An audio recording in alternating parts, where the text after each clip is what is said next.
Hi, I'm Korinne Carpino, and I'm an artist who's been painting for about 20 years now.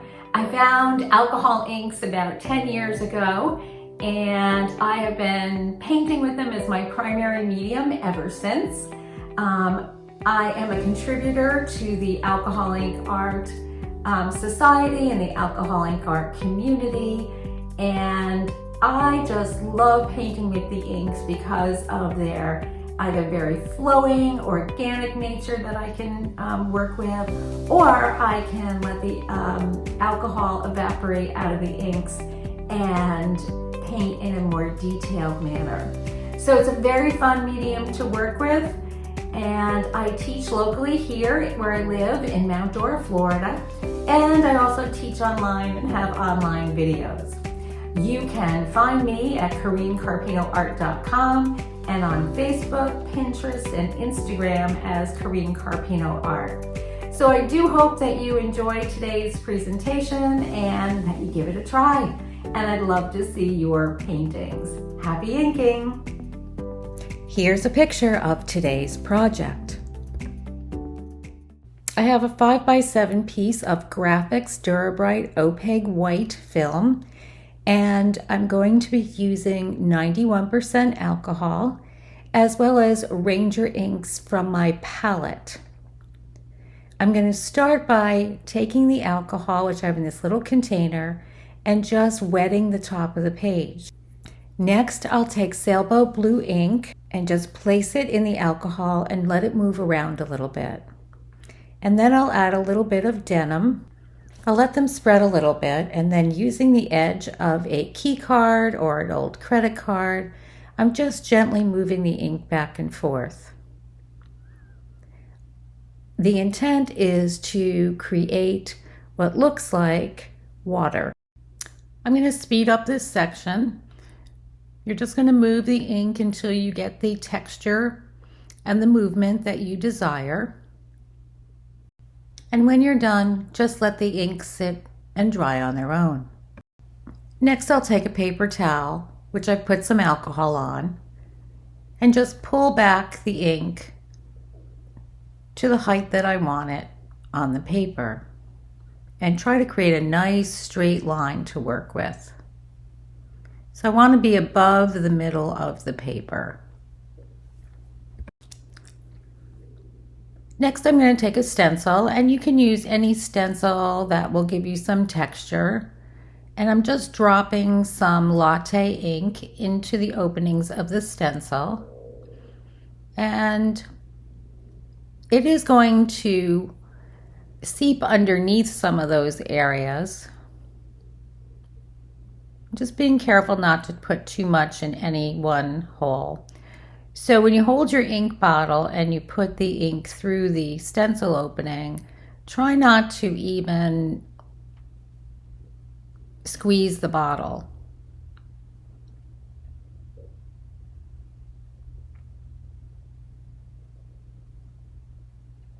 And I'm going to use some gray ink as well, so I'm just looking at the spaces, leaving some blank to put the gray in. And I'm trying not to get too far up to the top of the stencil so that I don't get ink into the water, although that may happen. And I'm just letting that ink move around on its own.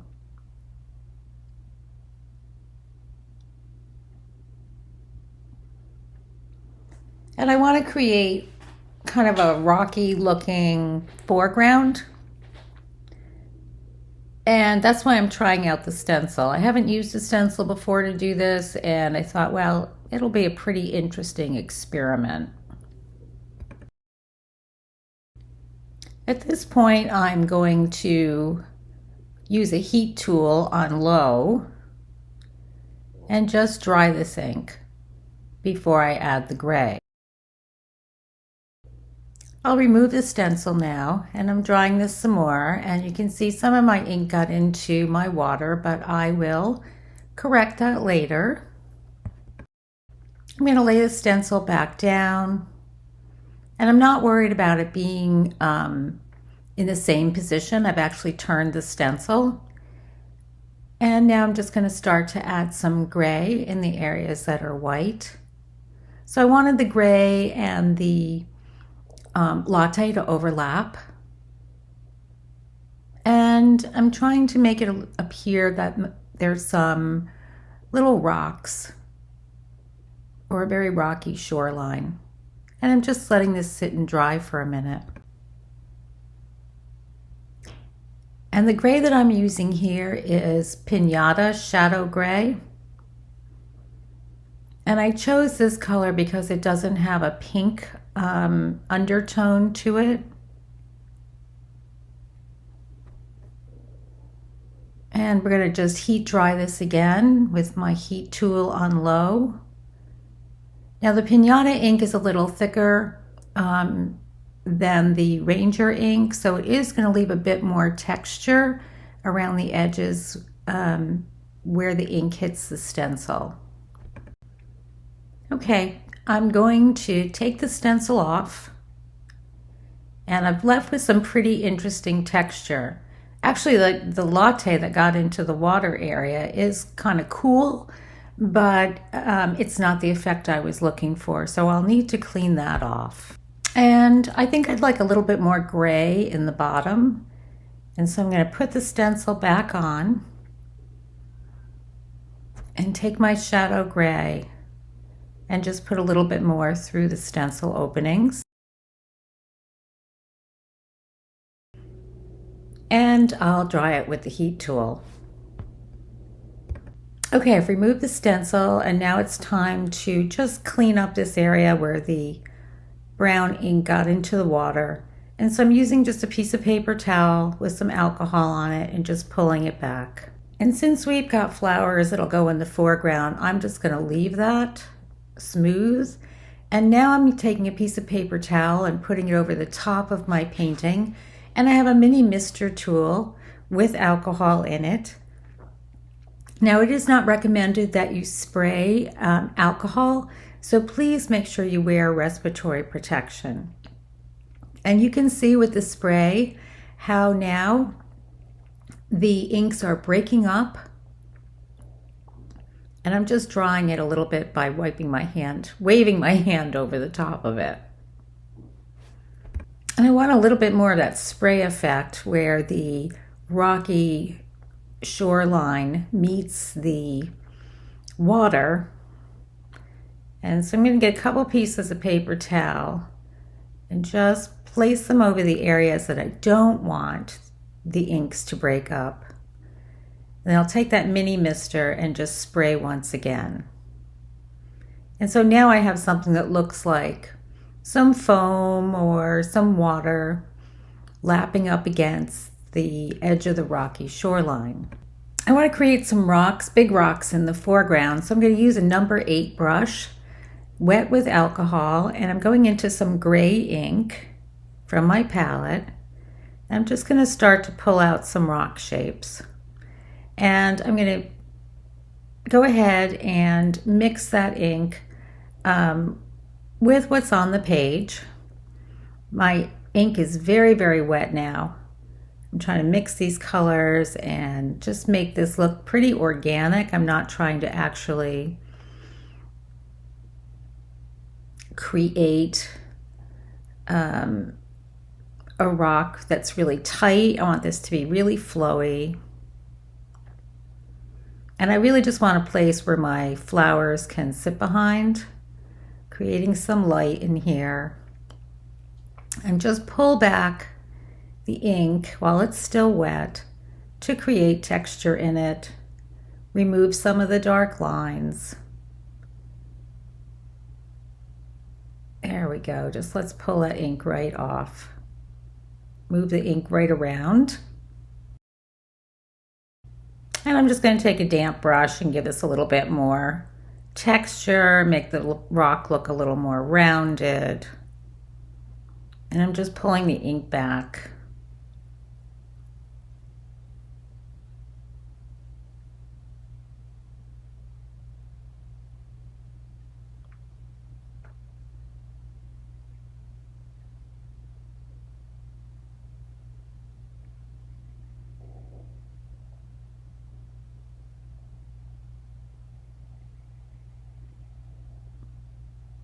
and scrubbing my brush around.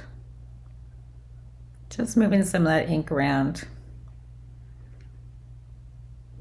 Again, we're just creating a place for our flowers to sit behind the rocks. Next, I'm going to take a liner brush, damp with some alcohol, and just pop in where I want these stems to go. So because I dried the ink with the heat tool while it was still in the stencil, there's areas of the ink on here that are very thick. And I want to make sure that the stems look like they're sitting in front of the Rocky shoreline and not have any of that ink show through the stems. So I'm taking my time to patiently pull up through the ink that's on the paper to get it back to white or a bit whiter before I put the green in. Using that same liner brush, once I'm done with getting these lines cleaned out, I'll get some green ink. I'm trying botanical first, and just pull it down through these lines. Now you'll notice my brush is damp and I'm picking up the ink from the dry ink in the well. And so I can pretty much paint in these fine lines.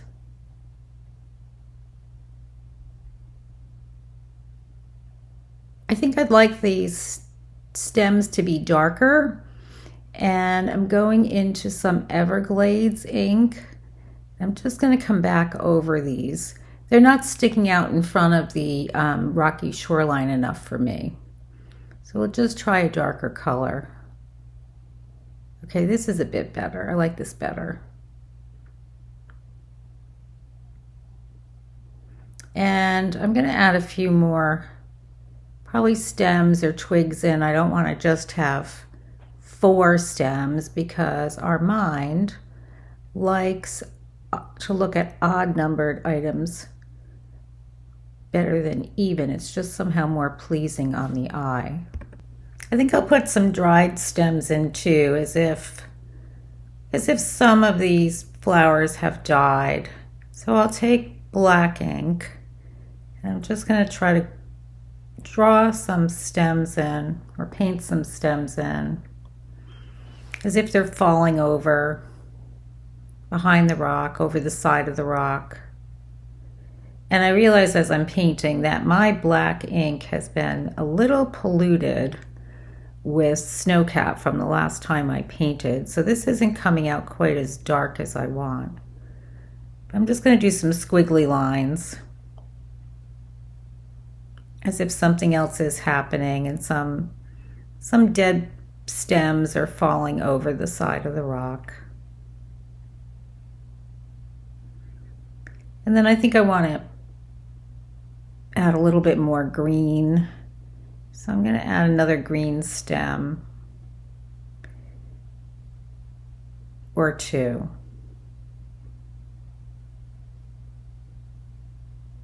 And we'll make this one a little bit darker.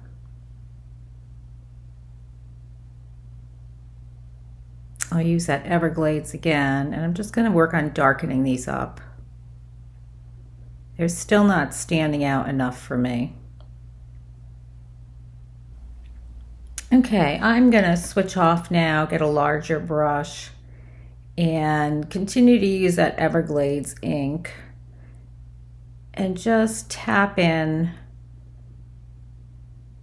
some foliage with the tip of the brush.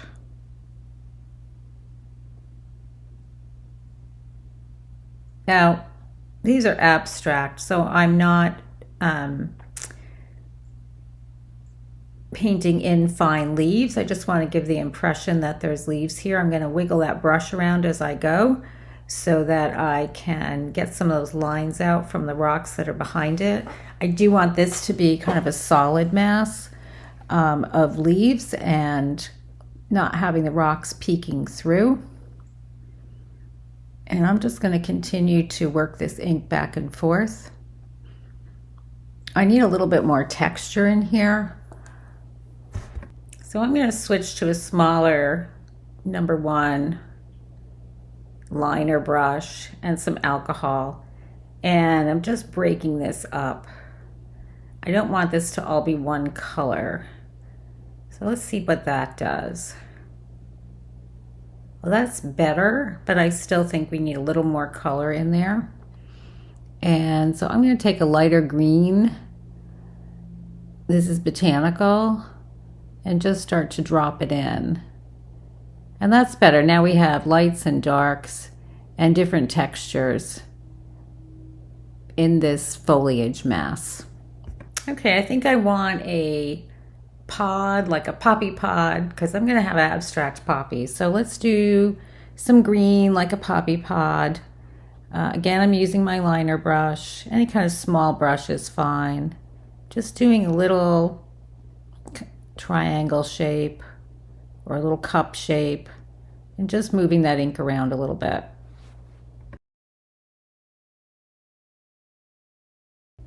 I'm going to take a little bit of, I think teakwood ink. And just put a little bit of color in the top of there. So just dabbing it in with the tip of that brush. Give that a little bit of dimension. And we'll add a little bit around the bottom as well.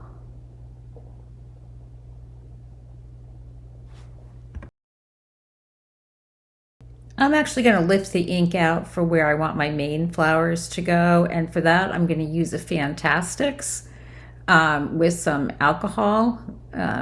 You can use a blender pen, you can use your brush. I just happen to like the Fantastics to remove ink. And I'm just going to carefully pull the ink out.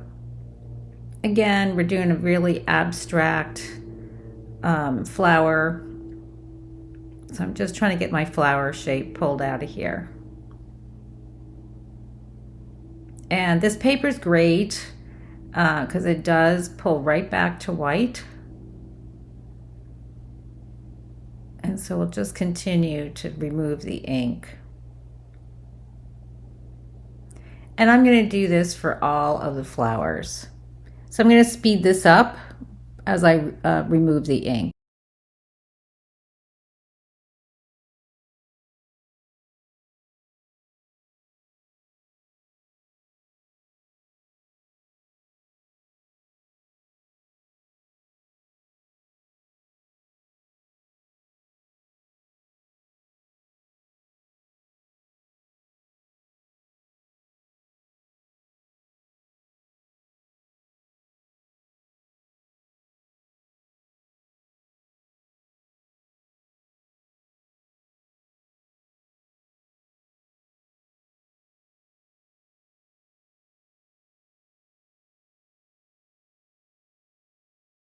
Okay, so alcohol ink painting is an intuitive process, and I've decided that I'm going to start by adding some Cool Perry with the #2 brush into these flower shapes. And this is just to give me some color so I can remove the color to start to create some dimension in these flowers.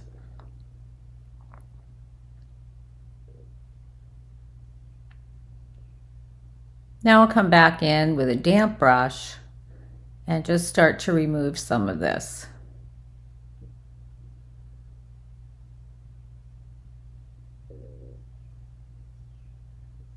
And I'm just removing the ink, wiping it on my paper towel as I work. You can see the paper again comes right back to white. And I think I want these to be kind of poppy shaped, or at least the side of a poppy standing up straight. So I'm just trying to create a couple of petals in here.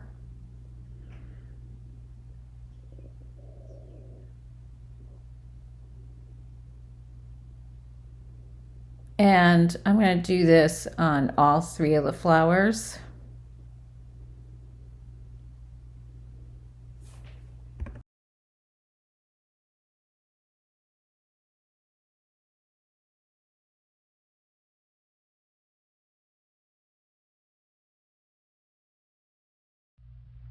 The next step I'm going to do is take some dandelion yellow ink. You could use sunshine yellow or any bright yellow from any brand.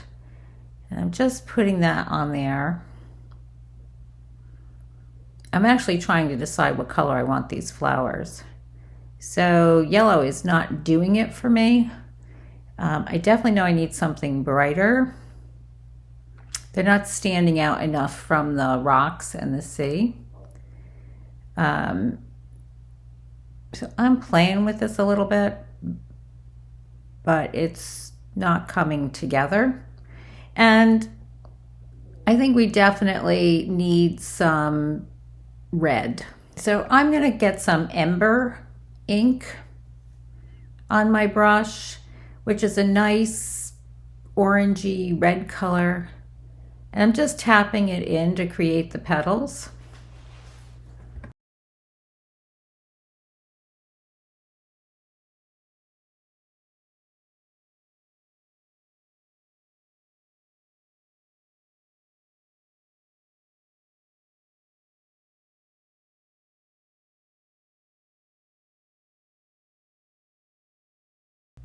And now I'll come back in with a damp brush and remove some of that ink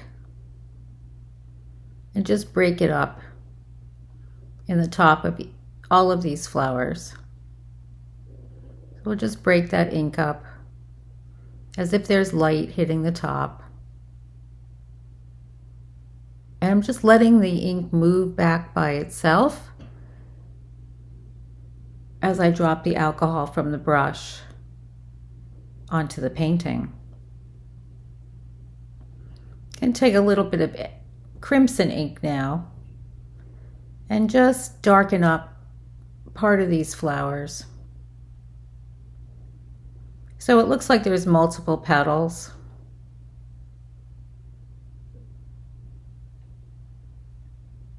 And I'm really just tapping this ink pretty lightly.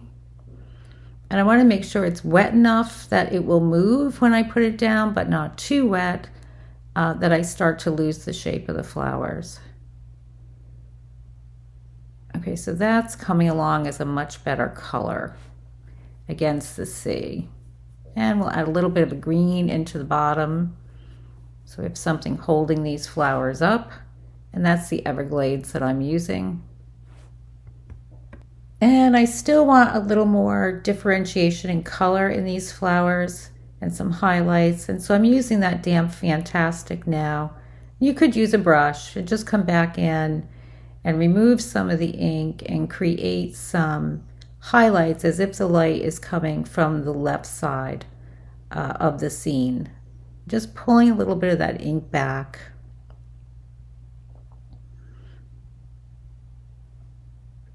And it gives a bit more dimension to the flower as well as the highlight. So I'm liking that much better. Okay, so now I look like I have some petals. I think I'll add another little tiny flower or two down on the right-hand side. You can see I added that little bit. And I'm going to take some of the Everglades and I mixed it with a little bit of black ink. I know you couldn't see me do that in my palette. I'm just trying to darken up the shadow side of these stems a little bit.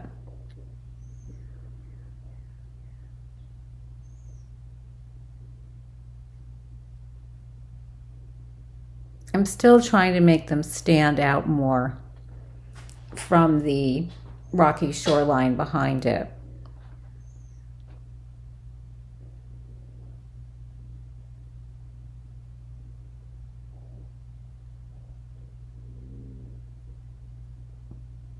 I'll do this one as well. Maybe we can just pull a little light out on the left-hand side. Same thing with this one. See if I can just pull a little bit of ink back and get some light in there. That's better.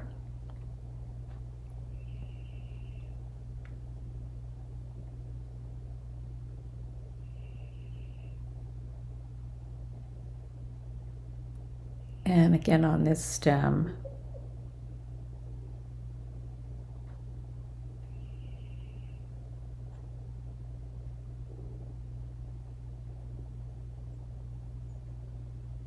And I think I'll add a little bit of yellow to these highlight areas. So it's just a little bit of dandelion yellow on my brush. I could have left them the way it was, but I kind of like a little bit of the yellow in it. And then I'm going to come in and pull some of it back. So the whole process with this painting has been adding ink and removing ink, which is pretty much my normal process. I'm just breaking up the top of that poppy a little bit. I think I'll add a little bit more of the ember ink to the top of this little poppy. So I have 3 main flowers and 2 supporting the flower and the bud at this point. So I just wanted it to stand out a little bit more from where I just put that ink spot down. And it doesn't need to have a lot of dimension to it. So I'm studying where I am with the painting and trying to decide what it needs to finish it. I could leave it here, but something feels unfinished to me. So that's the intuitive part of painting. I still want a little more dimension in this poppy. And I'm playing with the stems still.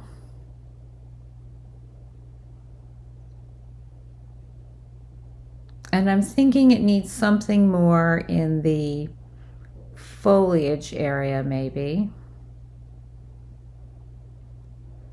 So I could play with this for a while more.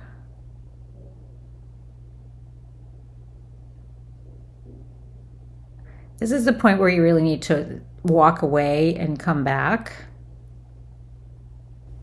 So I think I'm going to add a little more yellow. I think I'm going to use butterscotch and just add a little bit of yellow to the left side of these stems. Just a little bit here and there to make it look more like there's light hitting it or hitting them. And I think I just need to make some more movement in this foliage. So I'm going to take that same color and just kind of pull it down through so that the foliage looks like it comes up more around the stems and the stems are coming down into it. So they're not all ending at the same spot. Okay, that feels better. So now I have some flowers in front of other flowers just by changing where that stem is. And so that's making me feel a little bit better. So again, I'm not following a reference photo, so I have to, really look at this myself and say, what's going to make this feel good, and give it depth. And I think that's where it was lacking for me, was the depth was missing. And so by pulling a few of these stems forward, having them end at different places in the foliage, creates the depth that I'm looking for. One thing I am finding challenging is getting through that Jacquard Pinata ink, the gray, since I did use the heat tool on it. The edges of those gray areas are very heavy in terms of ink, and it's hard to move the green through. So I may use, if I paint this again, I might use a different brand just to make it easier. I've spent a lot of time on the base of these flowers. And some of it is just to try to work through the ink that's already on the paper.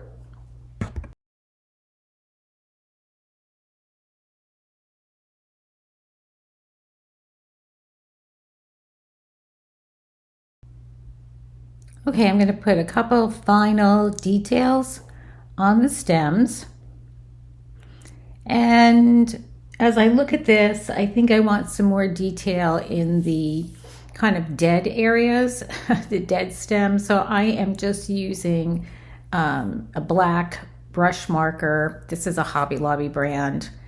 And adding a few more branches. Make this a little bit more interesting. And if you don't press down on the marker hard, you can get some nice thin lines.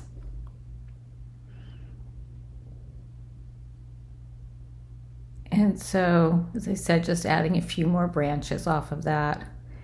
And I think I want to frame these poppies with this black, and so I'm going to just add a few more of these branches on the right hand side.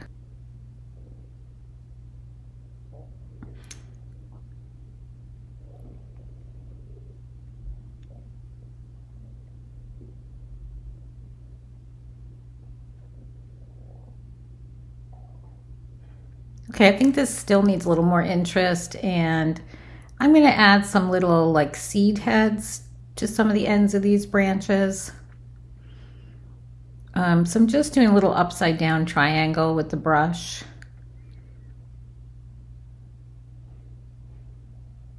So it's the little seed pod that gets left behind after a flower dies. And I'm just going to come around and look to see where I might want a few.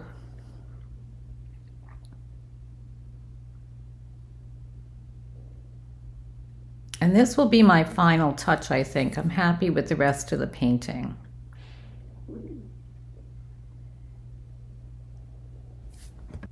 Okay, so let me just pull out. Here's the entire painting. I added a couple little orange flowers in the right-hand corner. I think I'm going to take a pen and just add a little texture in the front of here. Doesn't really show up. So I'm going to stop here, and I hope you've enjoyed this presentation and that you try this painting. Happy inking!